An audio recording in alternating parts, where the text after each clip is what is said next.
The story starts back a couple of years ago. Chef and I, my wife, we moved into an apartment, unfurnished. We ordered a fridge, and it came, and we were so excited, but they opened the box and it was the wrong color. It clashed with everything else. We had to give it back, and we waited for about a week and a half until we had a fridge. So what does one do without a fridge? We had to figure out how do we actually keep our food if we don't have any refrigeration. It was crazy, because I'd never actually been at another point in time in my life where I didn't have a refrigerator at all. I started reading, figuring things out. It turns out fermentation is this weird thing that helps you preserve food. So I kept on going, seeing what does that mean? What does it mean to ferment food? What is sauerkraut? Why does sauerkraut stay longer than regular cabbage? So I wanted to try and share and hopefully excite you guys about it. We'll see if I succeed. The word, it's not coming up everywhere. What does it actually mean? There is a scientific definition for fermentation. That's not the way it's usually used. The way it's usually used on the street, they say it's a process using microorganisms with a transformative effect. And also, related to the theme of the evening, little things that actually design our life, it has to be with design in mind. If we don't actually design it or help out in that relationship, it's not to our benefit. The transformation happens anyways. If you have a head of cabbage and you do nothing, microorganisms will transform the cabbage.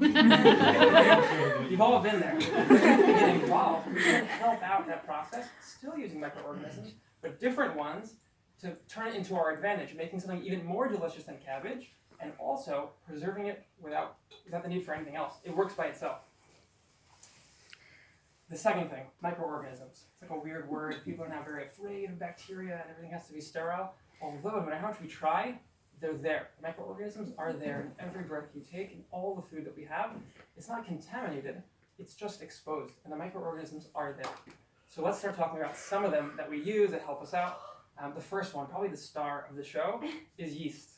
You guys might know yeast. The scientific name is a little geeky, but definitely relevant. It's called Saccharomyces cerevisiae. Saccharomyces means it's a fungus that eats sugar, and cerevisiae is beer in Latin and Spanish. So why is that? Because yeast do a really cool thing. Yeast will eat sugar, and automatically they'll take that sugar and they break it down. They put out a little bit of alcohol, ethanol alcohol, and a little bit of carbon dioxide, which sounds simple, but it's huge. It actually changes our entire life. Every alcoholic beverage that we've ever had, beer, whiskey, wine, brandy, cider, anytime you've ever drank alcohol, it was because of yeast that did this somewhere in the process. We can't do it without them. We need them. The other thing that's interesting about it is that it's the same exact yeast that make beer and alcohol. They're also the guys that are making the bread that we use and the bread that we eat. Phenomenal. Although we do different things in that environment, that the yeast will then take over. They do all the work. We just kind of help out. We set things up. And now instead of making more alcohol, we kind of encourage them to make more carbon dioxide. They expand the bread. They make the bread rise. They also give it a little bit more flavor with some of their other byproducts. That also is pretty important. Let's go over. We'll start talking about it. This is sourdough. You guys might have seen sourdough bread. It's now becoming very trendy, which is cool, but also interesting, because up until 200 years ago, there was no such thing as sourdough bread. It was just bread. All bread was sourdough bread. There was no yeast that you could buy in the store. It was just around. So the way I made this is I just took flour and water, mixed it up, and in a couple of days, it starts to bubble, and it's alive. It looks like it's alive, and it is alive. There's a whole community of things growing around, living inside. Afterwards, I encourage everyone to come up, smell, and check, and see. The other thing that's interesting is that not only is it alive, it's also nothing like what you buy in the store. Not that it's totally different, but in the store, it's a very, very specific type of yeast. It's just yeast, and really just yeast. It'll take the bread and it'll make it rise very quickly, but that's it. Here, there are a bunch of other things that are involved, because like we said, microorganisms are everywhere, and they're never really only one specific strain or species. They're always living in community with other microorganisms. Here specifically, you also have lactic acid bacteria. And the yeast and the lactic acid bacteria are like you're having a party. The yeasts are eating some of the sugar, they're turning it into alcohol. The bacteria eat some of that alcohol, they turn it into acid, and you get this interesting, very bubbly substance that when you put it into bread, you kind of let them do their work for you in a way. They expand the bread, producing carbon dioxide with the yeast. The bacteria start making some of it acidic, and you get this flavorful bread, and also it has more preservation properties, so it's a win-win for everybody. It only does if we actually kind of make that extra effort, we go the extra way. The other thing that's more interesting that I guess here you guys might have heard of, this guy's called Kombucha. I'll try and show it to you guys. It looks kind of wonky. Underneath, it's just tea.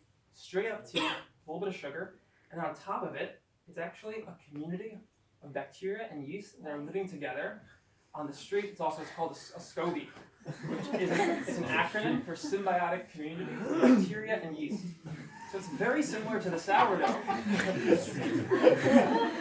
Very similar to the sourdough. It's all the different microorganisms living together, feeding off of each other in unison, and it's actually, you can actually see it. It's just so it's in your face. What happens is the bacteria that are there immediately rise to the surface. They start breaking down some of the sugar. They use the byproduct of the yeast that they broke down the sugar to make this like mat. And if you feel it, actually feels like almost like chicken. But there's nothing there except for sugar and yeast. I put everything inside. All that's in this is actually sugar and tea, and they make the rest. They make a mat on top so no other bacteria can come inside. And then yeast keep on giving them more nutrients, and they start eating some of the sugar. So what you end up with is this carbonated sweet and sour tea, which I'll tell you, to be honest, it doesn't taste amazing, but I think it's so cool. I just keep on making it. It's fun to make. The other reason why I do all these things is because not only is the tea its own living community, but the bacteria almost, they make you make your own community. I didn't make this. I actually got this from a friend. You guys might know him. His name is Yosef Davidson. About 4 years ago, we were working together. He heard that I had sourdough.